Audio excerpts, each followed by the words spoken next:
Hello, everyone. Welcome back to the Art of Being a Woman. I'm your host, Courtney, and today we are discussing the art of loving your physical appearance. This topic is very special to me because it's not something that was easy for me to do for most of my life. I think as women, there's a lot of comparison on our bodies and how we present ourselves physically. And so learning to love our physical body and our features the way that they are and the way that we were born becomes a struggle if we don't really have the tools and we don't have the knowledge on how to really look at ourselves clearly. That is why I created this written post on my Instagram account. She is Artfully Woman. So if you're interested in reading the steps that we're going to get into in this episode, please feel free to check it out over there. Now, the 4 steps we're going to get into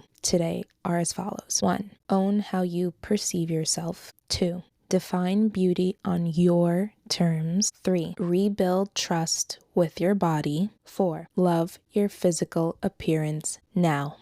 Let's get straight into step 1. Own how you perceive yourself. Growing up, I remember whenever I had to look in the mirror, whether it was getting dressed in the morning, getting undressed, looking at my face in the mirror when I was brushing my teeth and doing my skincare routine, I remember thinking of all the things that I can do to enhance what I was already blessed with, what I can do to feel more beautiful when I looked in the mirror. And it wasn't because I necessarily thought I was ugly, even though I believe I definitely had days where I didn't feel beautiful at all. I realized that it's truly a feeling that we're seeking. It's not necessarily a physical change that we're seeking. And that can get confusing because in today's day and age, all we see is pictures and videos. And so we think that if we look a certain way in a photo or we look a certain way in a video, that it means we will feel beautiful. But feelings are not external. Feelings are an inner state of being. When I realized that, I had to really reshape my focus in terms of learning to love my physical appearance. It was never going to come from me changing my external reality. It was never going to come from me changing my physical body. Of course, if you have a desire to be more healthy and to take care of your body, I agree that that will definitely help you get into the mindset of loving yourself, but it's not going to replace the way that you feel internally. You have to make a conscious choice that you are going to allow yourself to feel beautiful with the way that you look before anything externally changes. And when we do that, that is when we can look in the mirror and have our photos taken and actually start to feel beautiful. It's also important to remember that anytime we critique ourselves, even if we think it's coming from love or self-improvement, we have to be very careful with what we're doing, because when we constantly pick ourselves apart, we're only focusing on the things that we want to change, and we forget about all the other parts of ourselves that we love. Whatever we focus on ends up growing and becoming our main concern. It becomes the only thing on our mind. That is why there are so many beautiful women in this world that are close to perfect, even though I know perfection is not a thing, but many people would look at them and say, wow, they take care of themselves so well and they look so good, they present themselves so well, but yet they don't feel as amazing as they look. And it's because when you focus on the things that you want to change and you focus on the parts of yourselves that you don't yet accept, that becomes all you see. And it's not the mirror that is reflecting the negativity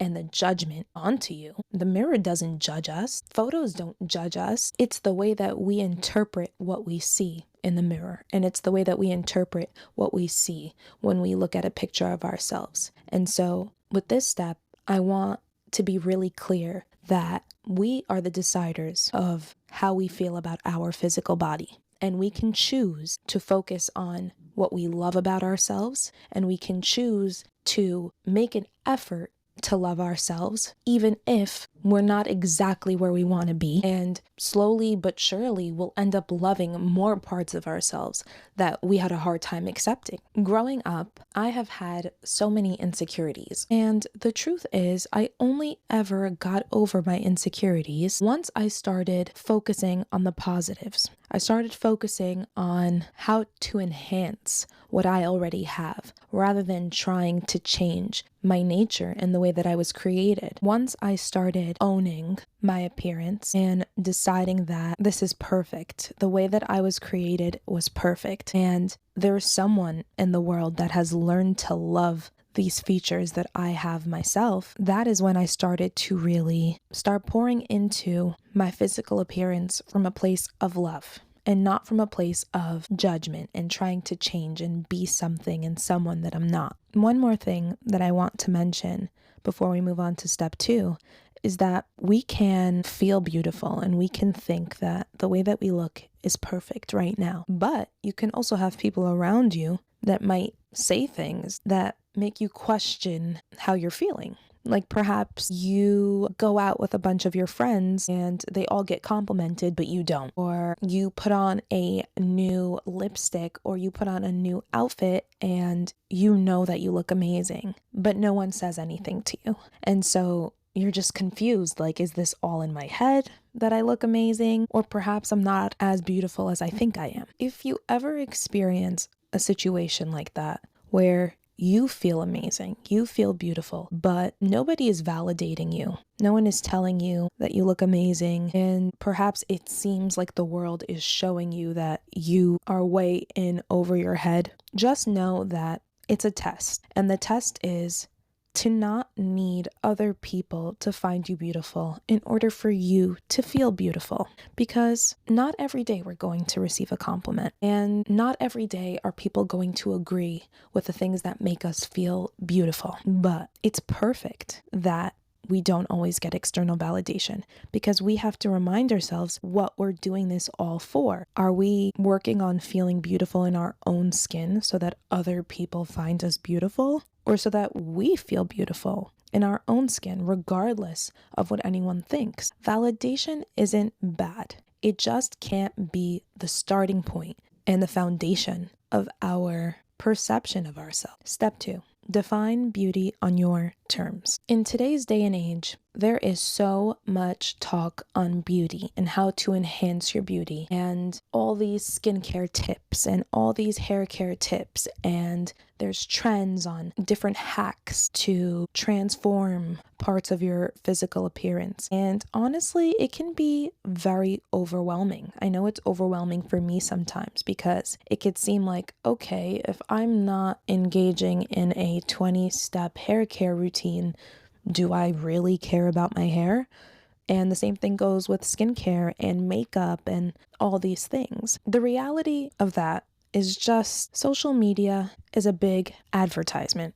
People are explaining their never-ending skincare routines and hair care routines and beauty routines because they profit off of it. And the truth is, if we were in a position where we can profit off of the products we're using, we would use as many products as possible. And so once we realize that what people are recommending is not necessarily a call out that we need to step it up, or that we're falling behind in terms of self-care and self-maintenance, that's when we can start quieting the noise that we witness and we see every single day when we check our phones and we check social media. This also extends past social media, because we can have people in our lives that they personally are very high maintenance and they personally do a lot of things to upkeep their physical appearance. And there is no shame in that. I believe you do whatever makes you feel beautiful. Of course, in a healthy way, not in a way to chase the beauty